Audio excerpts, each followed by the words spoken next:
para sa transparency, accountability at hustisya.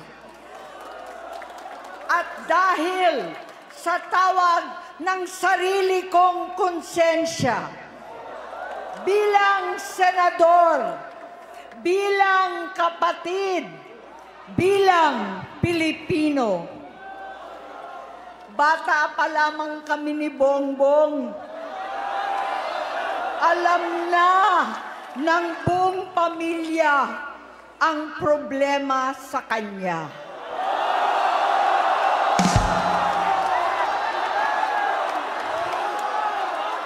Sa totoo lang, mababasa naman ng lahat ang mga testimonya ng aking ama patungkol sa kanyang ugali at gawain.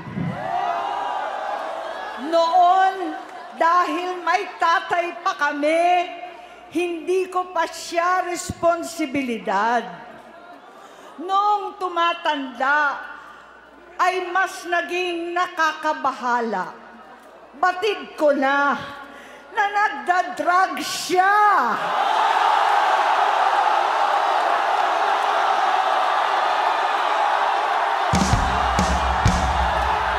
Nalaman ko at ng pamilya, nalaman ng pamilya, seryoso ito. Minsan, kami ng Presidential Guard at Metro Gompa ang naglilinis tuwing nagpa-party po sila.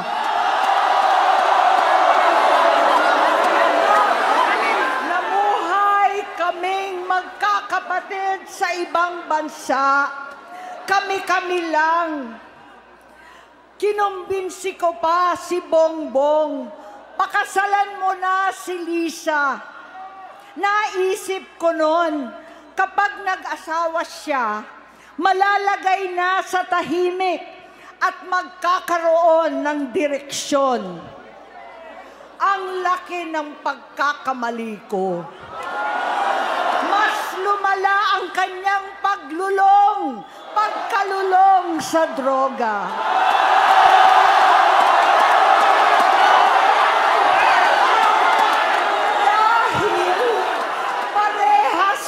Silang mag-asawa.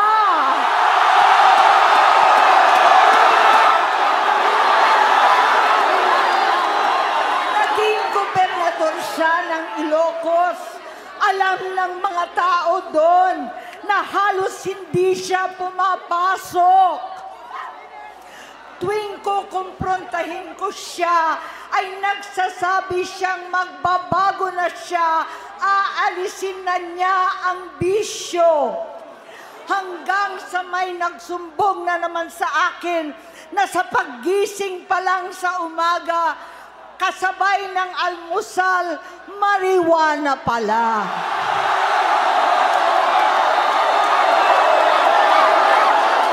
Maghapon sila.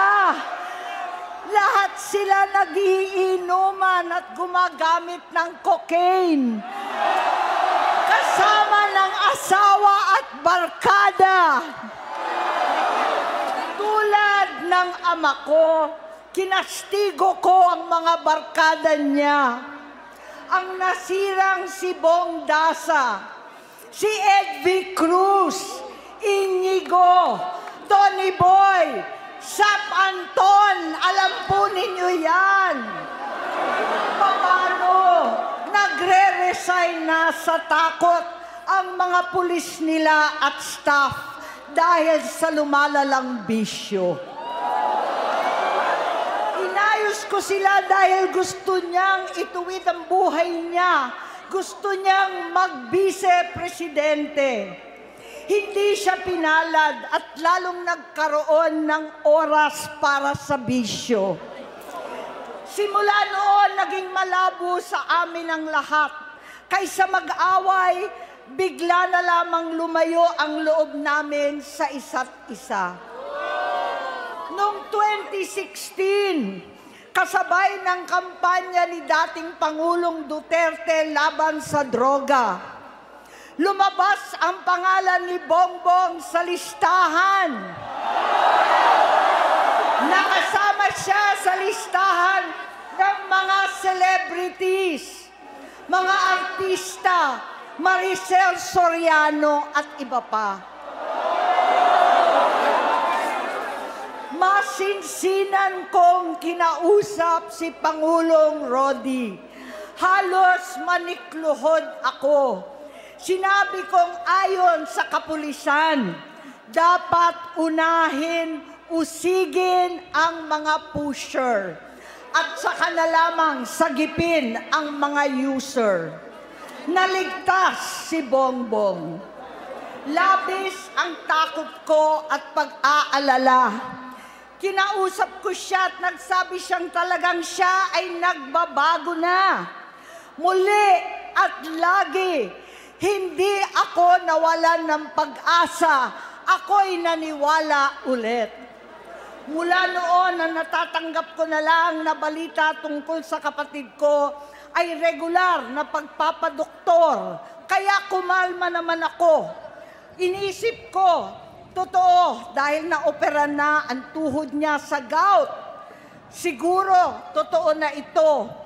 Hanggang nito, nalaman ko na tuloy ang paggamit niya sa mga party, nagarapalan, naghahain ng droga. Pinagmamalaki pa ng mag-asawang kayang-kaya nila ang microdosing ng cocaine. Hati-hatiin daw para 4 na beses sa isang araw. Hindi mabibisto. Ang pampapadoktor, pinalabas nilang pag-stem cell. Nagpapalit daw ng dugo, nagpapa-blood transfusion. Kayang-kaya raw, hindi ko maintindihan ang pinagsasabi. Noong 2021, kahit papano, nagkikita kami at nagkakausap. Sumumpa siya sa akin, talagang hinintunan niya. Naniwala ako kasi sabi niya gusto niyang tumakbo. Ang sabi ko, tutulong ako sa abot ng aking makakaya. Ipinakilala ko si Bongbong kay Inday. Naging magkatandem sila. Pagkatapos noon ay biglang hindi na niya ako ulit kilala. Kahit si Inday, nagtataka, bigla ako naitsapwera. Kahit ganon, nangampanya pa ako para sa kanya, kahit si Inday na lang ang aking nakakausap. Hindi ako nakaban sa headquarters nila sa Mandaluyong.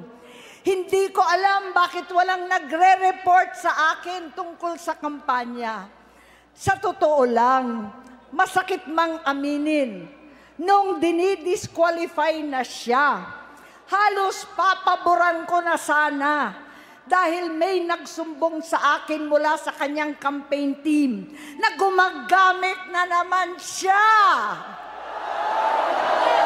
Nung sinabihan ko, siya at mga taong nasa paligid niya, nagkaisa silang tuluyan akong alisin sa kampanya na ako naman ang bumuo.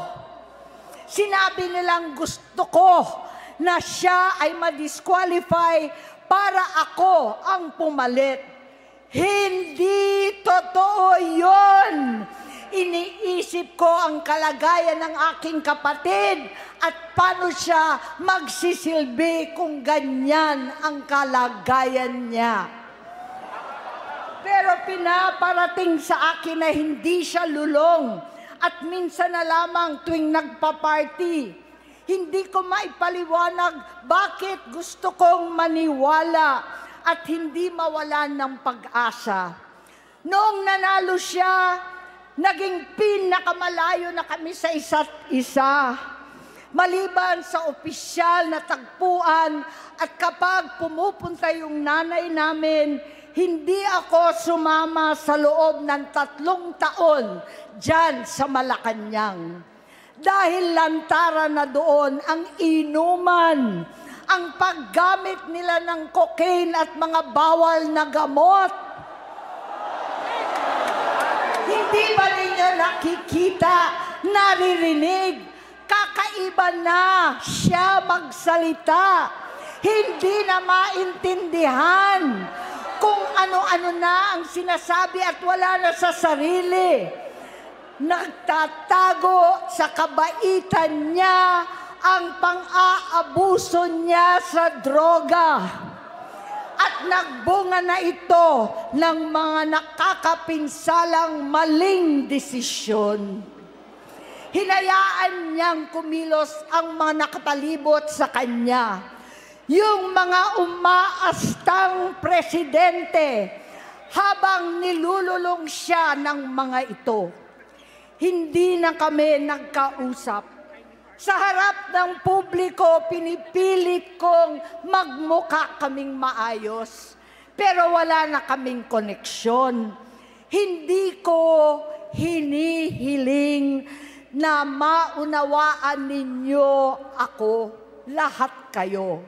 Sa palagay ko, ang makakaunawa lamang sa akin ay ang mga pamilyang may pinagdaanan sa adiksyon, sa inom, sa sugal, sa alak, sa bisyo, higit sa lahat, sa droga.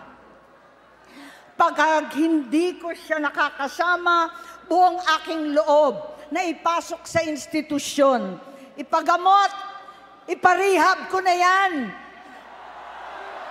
Pero tuwing maghaharap kami noon, hindi kaya ng aking kalooban na gawin yon. Tuwing magsasabi siya sa akin na magbabago na siya, hindi ko siya kayang tiisin. Hindi ko kayang ipagkait sa kanyang pagkakataon. At pagbabakasakali, umaasa ako at laging nananalangin na sana, oo nga, nagbago na siya. Hanggang dumating ang 2024 at 2025, yung bisyo niya na ang dahilan ng pagbaha ng korupsyon, kawalang direksyon, at maling-maling mga desisyon. Walang accountability, wala nang hustisya.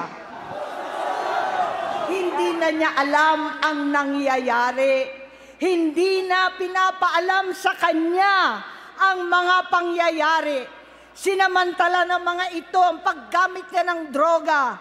Kinamkam na nila ang kaban ng bayan, habang ang mga dating tumatawag sa amin ng magnanakaw ay nakakita ng pagkakataon sirain ang lahat. Nagagamit na nila si Bongbong para sirain si Inday. Itinutulak pa nila si Bongbong at ang bayan sa bangin para umastang tagapagligtas. Mula sa pagtraidor at pagpapahamak kay VP Inday, sa confidential funds na kung tutuusin ang galing naman sa opisina ng Pangulo, hanggang sa pagpadukot sa dating Pangulong Duterte para itapon na lamang sa ibang bansa. Ang kabaitan ni Bongbong ay naging kalupitan. Garapalan ng pagtatakip sa kanya ng mga nasa Congress, sa Senado, mga miyembro ng kabinete. Kitang-kita na ng taong bayan, wala nang puwang ang kahihiyan.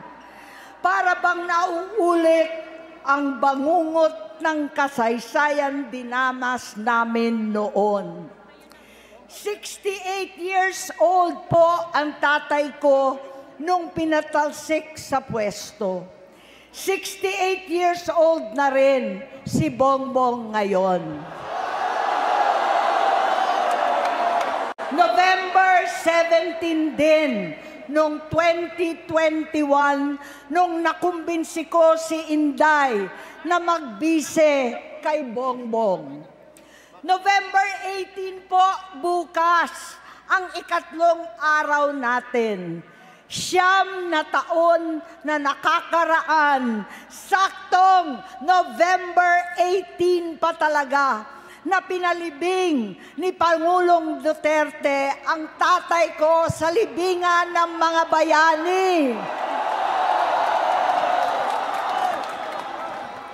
Halo-halo na ang aking nararamdaman, pero alam kong ito ang dulo at hangganan ng aking pagtitiis at pananahimik. Hindi na tayo mananahimik. Dahil nalaman kong pati ang mga anak niya ay nagdodroga na.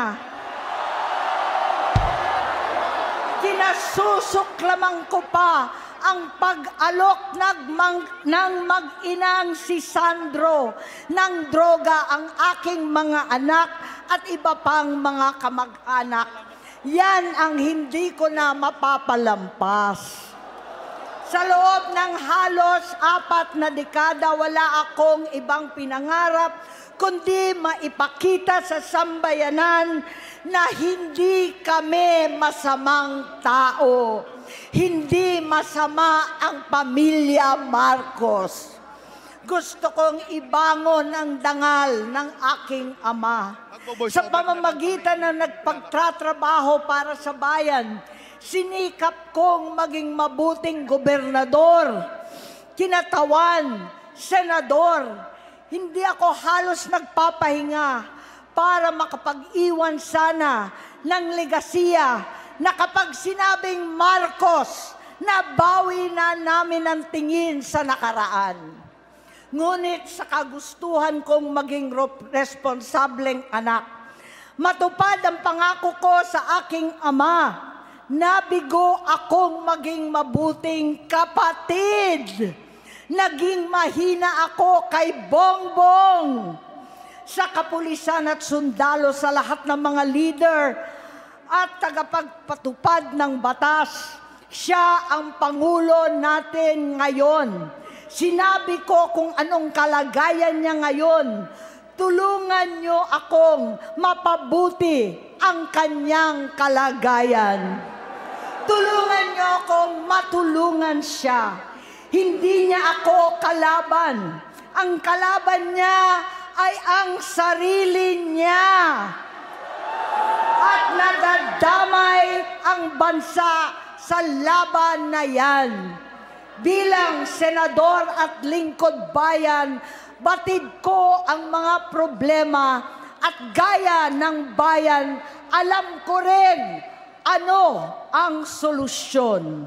Sa pagkakawatak-watak, patuloy na pamumulitika, pagnanasa sa kapangyarihan ng mga talunan naman, kaguluhan sa Mindanao, alanganing gyera sa China at Estados Unidos, kawalang pananagutan sa flood control scam, garapalan, takipan, panggigipit sa hindi kaalyado, pagkakanulo sa kapwa Pilipino, pagdakip sa dating Pangulong matanda't may sakit upang ihagis lamang sa bansang dayuhan, pagsadsad ng piso, paglaganap ng gutom, paghihingalo ng ekonomiya, at pagsasawalang bahala sa taong bayan. Ang delubyo at kalamidad na nagdudulot ng parusa, ang korupsyon na nauwi sa kawalan ng tiwala at hustisya sa Pilipinas, sa kanyang pamahalaan, lahat ng yan ay masusolusyonan kung ikaw, aking kapatid, magsaayos ng iyong sariling kalusugan. Kapag humupa ang ingay sa politika, kapag umuwi na kami sa aming pamilya, hindi bilang senador, kundi bilang ate, bilang si Manang Amy ni Bonget, kaya itong sasabihin sa harap ng taong bayan, sa harap ninyong lahat at sa harap ni Bongbong. Bonget, magtatatlong taon na tayong hindi nagkakausap. 3 taon ko nang sinusubukan muli na ako'y pakinggan. Siguro ngayon ay makakarating ng buo ang gusto kong sabihin. Walang mababawasan, hindi madadagdagan. Bongbong, nag-aalala sa iyo si Manang. Tuwing nakikita kita sa TV, gusto kitang puntahan. Napakalaki ng pinagbago mo. Itsura, pagsasalita, takbo ng pag-isip. Minsan, napapatanong ako sa sarili ko, ikaw pa ba yan? Si Bongbong ba talaga yung nakikita ko? Pero ako, ading ko, ako pa rin ito. Ako pa rin ang ate mo na tumayong ama't ina sa inyo sa ibang bansa. Ang kasama no sa sumubok na sanggain lahat ng sakit para sa iyo. Ang kapatid mo na hindi mo kailangan hingan ng tawad dahil agad ka nang iniintindi at tatanggapin dahil mahal kita. Nasa Bagong Tipan, kay Lucas, Kapitulo 17, versikulo 3 hanggang 4. Kung magkasala ang iyong kapatid, sawayin mo siya. At kung siya'y magsisi, patawarin mo siya.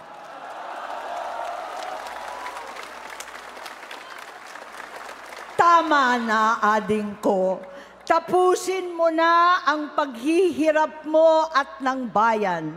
Gaya noong umalis tayo sa palasyo, kaya ko pa rin hawakan ang iyong kamay, huwag kang matakot. Malaki na ang dulot sa iyo ng droga. Sinisisi ko ang sarili ko dahil hindi ako nakinig sa mga sumbong. Hindi ako nakialam.